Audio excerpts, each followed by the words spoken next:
Yes, friend! 101.1 Yes, FM. At kasama na ang bibi mo sa radyo, DJ B-Boy Bibo!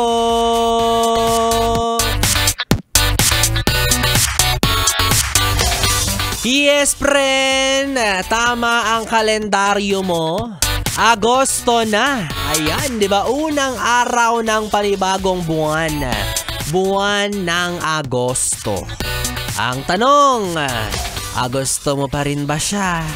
Ay, oo naman. Ikaw tong sihirap mag-move on eh.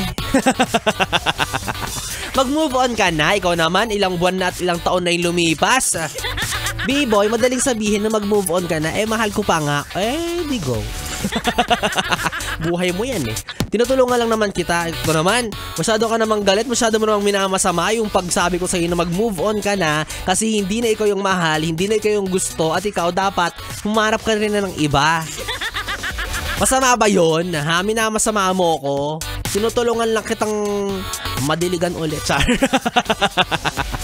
Alam mo, yes, friend, wag mo nang ipilit yan, di ba? Wag mo nang ipagsiksika ng sarili mo sa taong hindi ka na gusto, di ba? May mga bagay talaga sa buhay na kahit ipilit natin, no, wala tayong magagawa kung hindi naman para sa atin. Kung hindi uukol, hindi bubukol. Ganon yun. Diba? Kung para sa'yo, di para sa'yo. Di sana kapiling mo pa rin ngayon yan. Eh, hindi na nga, diba? Tama na. Tama na sa pagmumukmok. Tama na sa pagme-message sa kanya. Tama na sa pag-i-stalk. Tama na sa panggugulo. Itigil mo na. Ha? Kaya ikaw mahalagang malaman mo na matagal na kayong wala. Oo, kung ipapaalala ko lang sa'yo in case nakalimutan mo, matagal na kayong hindi magjowa. Oo, at hindi na ikaw ang kanyang mahal. Sakit naman nun, B-Boy. Ang iinis, nakakainis. Diba? May iba na siyang mahal eh. Kaya i-cancel mo na yung selos mo kapag nakikita mo yung bago niya. Excuse me. Diba? Hindi na ikaw yung gusto tapos magsiselos ka pa. Anong karapatan mo? Kumbaga, wala na sa'yo yung titulo. Matagal mo nang naibenta, matagal mo nang naiwala. Oo, kaya tama ka na dyan. Yan kasi napapala mo eh. Noong mga panahong kayo pa, ang yabang-yabang mo. Ha, ikaw, masyado mo kaming niyayabangan na ikaw may jowa tapos kami wala. Ano ngayon? Nga nga ka. Pare-parehas tayong wala. Diba? Masyado mo sang pinagmamalaki at pinagyayabang dati. Ending, hindi rin naman pala kayo magkakatuluyan. Bebuti nga. Pare-parehas na tayo ulit mukhang kawawa. O hindi naman porket walang jowa, kawawa. Grabe naman kayo. Sabi nga ni Miley Cyrus, diba? I can buy myself flowers. Pero syempre, iba pa rin pag may magbibigay sa'yo. Balimbing, nakakainis.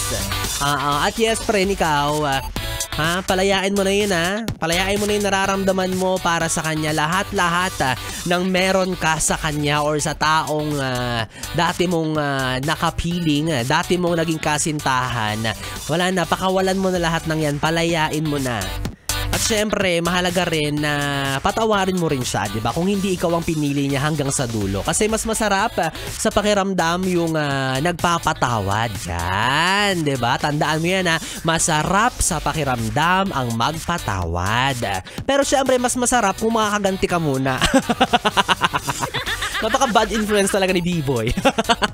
Syempre, charot lang yun. Ano ka ba? Kaya naman, congratulations po sa lahat ng mga yes friend nating BB na mayayabang din. Mayayabang kasi meron silang paninindigan. Merong isang salita sa mga salitang binibitawan. Yan, di ba? Kapag sinabi nilang ayaw ko na, ayaw na talaga. Di ba? Wala nang balikan pa. Ganun dapat. Ganyan ang dapat tularan. Hindi yung gaya mo, puro salita. Puro lang sabing, ayoko na bes, ayoko na yes friend. Pero may kita mo, ini-stalk pa niya. Oh, diba? Puro salita. Kasi madaling sabihin na ayaw mo na, pero nagpatikim ka pa. Nagpatikim. Bakit? Nagpatikim ng mga matatamis na salita. Di ba? Nagme-message ka pa ng good night, I love you, eh hindi ka na nga gusto. O nga ka dyan, talo ka dyan. Halika dito, dito ka na sa akin kay B-Boy, Bibo ka dali, hindi ka matatalo dito. Liyamado to. Sa pagmamahal.